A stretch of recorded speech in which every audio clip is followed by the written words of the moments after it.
guys, it's Lisa with Praise Art. I have had some questions about how I make my prayer beads, so I was going to go over that with you, kind of just not taking you through the whole process because it takes days for drying and all that kind of stuff, but kind of giving you the big overview and then trusting that you will be able to do it.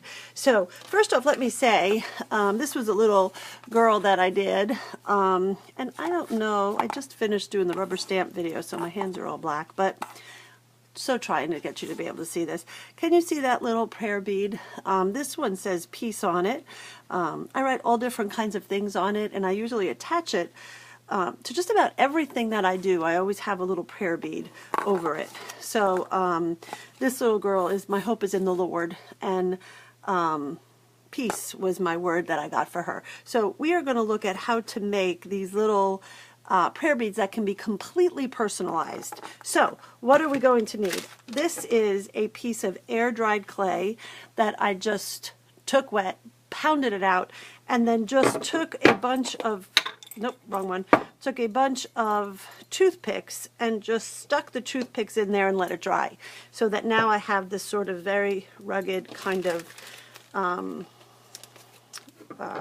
dryer. Compliments of Jenny Belly. Jenny Belly, I learned that one on Jenny Belly's videos. This is the clay that I'm going to be using. DOS, I think it is paper clay, but I'm not entirely sure, but I love it. You have to make sure that you close it well. That's why I keep it in the Ziploc bag. So let me just show you. I'm just gonna, it's kind of a little bit slimy. So I'm gonna take out a piece and I'm just gonna roll out a, gets all stuck under your nails. Black. So I'm just going to roll out. Look, it's getting all black because I've got the ink on my hands. Okay, anyway, I digress. I'm back. I'm focused, I promise.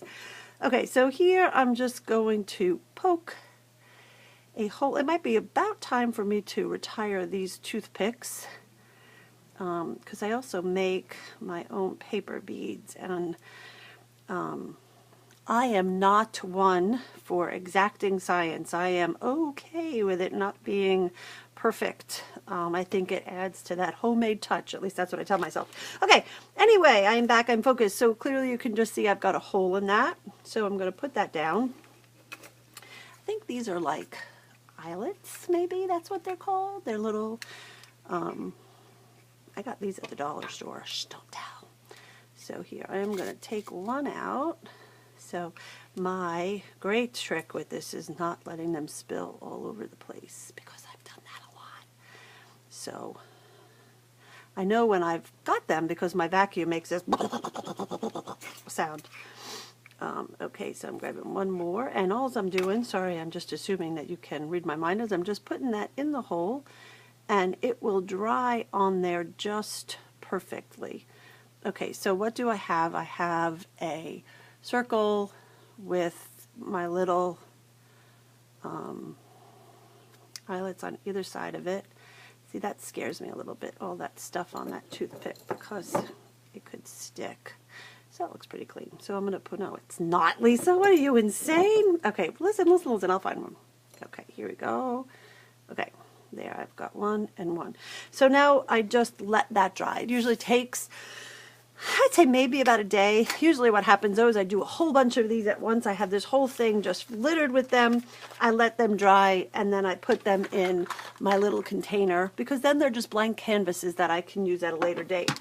So let's say here are a bunch that I've made in the past. So these are, you see how the color is whiter. This is more of a, I don't know, like, can you see in there? It's sort of more of a creamy color, or more gray, like that is. So when it's dry, it's white, white, white.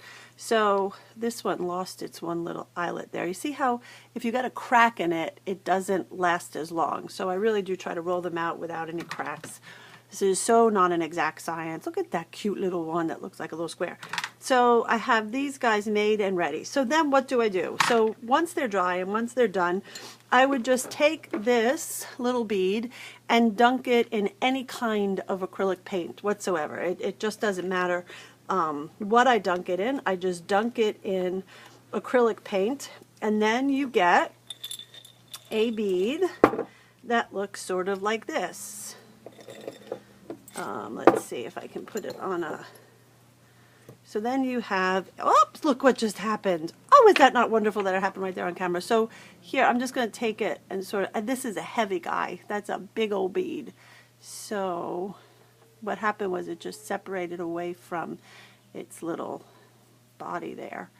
So let me put it this way and see if that doesn't let it stay happy. Okay, so here is this one little bead. So I've had it here, it's dried. I've now dunked it in, I think this was just watered down acrylic paint, or it might have been like a liquid text ink that I don't know. It just doesn't matter. It honestly doesn't matter. This will take absolutely any medium. What you have is absolutely perfect. You got watercolor, use it. You got acrylic, use it. You got ink, use it. It just doesn't matter. Use anything that you have to color this little bad boy. So then you let it dry again.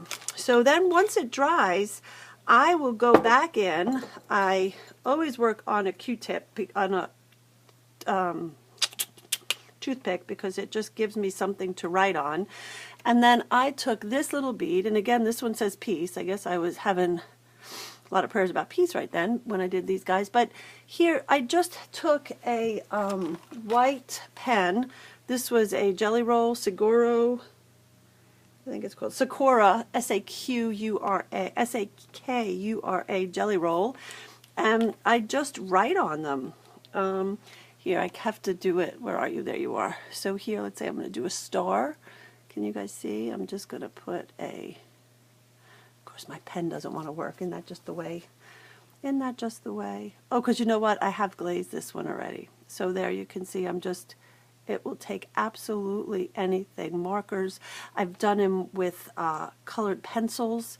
You can use absolutely anything to write whatever word you want on there. So then I take, because I am cheap, and I hate spending money if I have something, I just then dunk it in Mod Podge.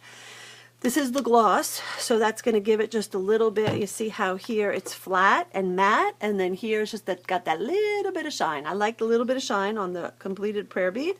You let that dry. When you dunk it in your Mod Podge, it's going to have Mod Podge all up in that middle part. You've got to make sure you blow it out, and then you let it dry, because you don't want the Mod Podge to seep and settle on the inside of the bead, because then you won't get a string through it. So let me just recap. You roll it out, you put your eyelets on it. You don't need the eyelets, and when I first started making them I didn't use eyelets, but I just think it looks more professional and finished with the eyelet. So I do use the eyelets now. So once that's dry, then you dunk it in some sort of paint form, let it dry, then you write on it with whatever you want to write on it, let it dry. This one, I think I wrote on it with like just a regular old magic marker, and then highlighted in with black and white. So, and put little bits of pretties up around the top and bottom. So honestly, you can write on them with absolutely anything. Once your writing is dry, which doesn't take long at all, dunk it in any kind of acrylic or any kind of glaze. Let it dry. Make sure you blow out the insides, and then voila, you have prayer beads. If I go for a toothpick size, the twine that's on the market now that you can find in all the scrapbook supply places fits perfectly through those eyelets, and you can string it on anything. So, ladies and gentlemen, I give to you prayer beads. That's it. Thanks. Have a great day. Bye-bye.